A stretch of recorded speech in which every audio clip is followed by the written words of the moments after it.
The Tulsa Massacre. When America bombed Black Wall Street. In the early 1900s, in the heart of Oklahoma, there existed a community so prosperous, so independent, that people called it Black Wall Street.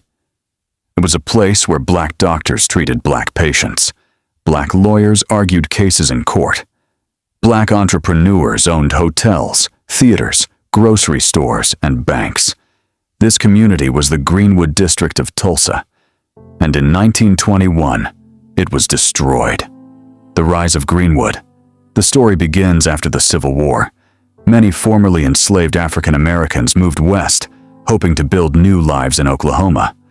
By the early 20th century, segregation laws forced black residents of Tulsa to live in one area, Greenwood.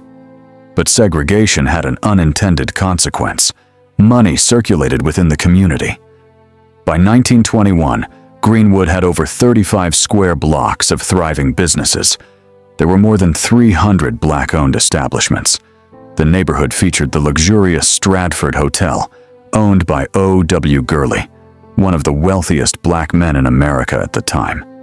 Greenwood had its own newspapers, schools, and even a hospital. National leaders like Booker T. Washington praised the district as a model of black economic success.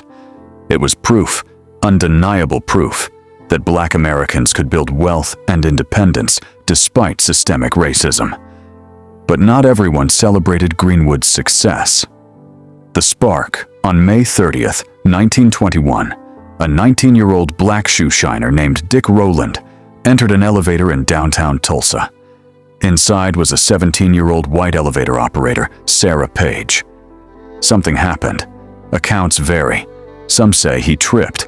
Others say he grabbed her arm to steady himself. She screamed. The next day, a local newspaper published a sensational headline suggesting an assault. Rumors spread rapidly. That evening, a white mob gathered outside the Tulsa courthouse, demanding Rowland be lynched. But this time, Greenwood residents did something different. Armed black veterans of World War I went to the courthouse to protect him. A confrontation broke out. A shot was fired. And then, chaos. The night Greenwood burned. Over the next 18 hours, white mobs poured into Greenwood. They looted homes. They set fire to businesses.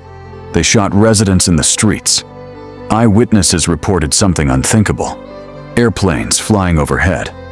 Private aircraft, some believed to be deputized by local authorities, dropped incendiary devices and fired rifles down into the neighborhood.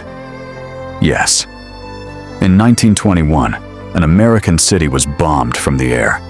More than 1,200 homes were destroyed. Churches, schools, and hospitals burned to the ground. An estimated 300 black residents were killed, though the true number may be higher. Thousands were left homeless. Many survivors were rounded up and placed into detention camps, forced to carry identification tags.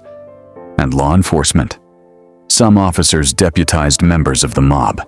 Insurance companies refused to pay claims, citing riot clauses. No one was ever convicted. Buried history.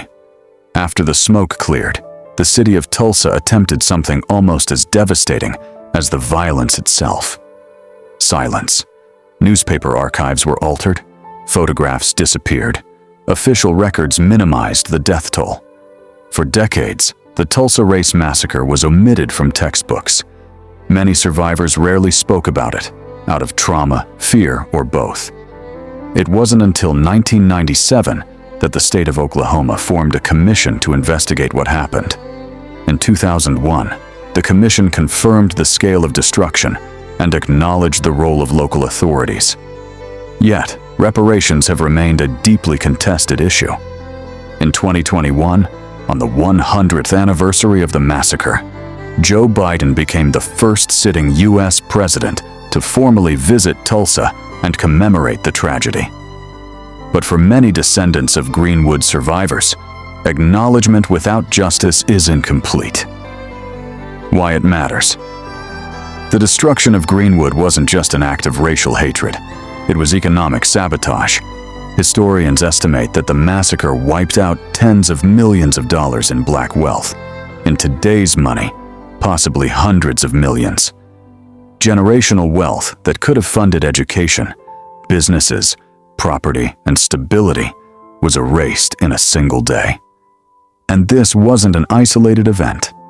Across the United States in the early 20th century, racially motivated violence targeted thriving black communities. But Tulsa was one of the deadliest, and one of the only times American citizens were bombed from the air on U.S. soil. The legacy of Black Wall Street today, parts of Greenwood have been rebuilt. A memorial stands in Tulsa honoring the victims. Mass graves are still being investigated, and descendants continue to push for justice. The story of Black Wall Street is not just a tragedy, it is also a testament to resilience. Because even after devastation, Greenwood residents rebuilt, brick by brick. Their story forces America to confront difficult truths about race, power, and economic inequality. It asks a haunting question. What could Black Wall Street have become if it had been allowed to thrive? History is not just about what happened. It's about what was taken. And remembering Tulsa means refusing to let that loss be erased again. If you found this story important, share it. Because some chapters of history were buried on purpose, and bringing them back to light is a form of justice.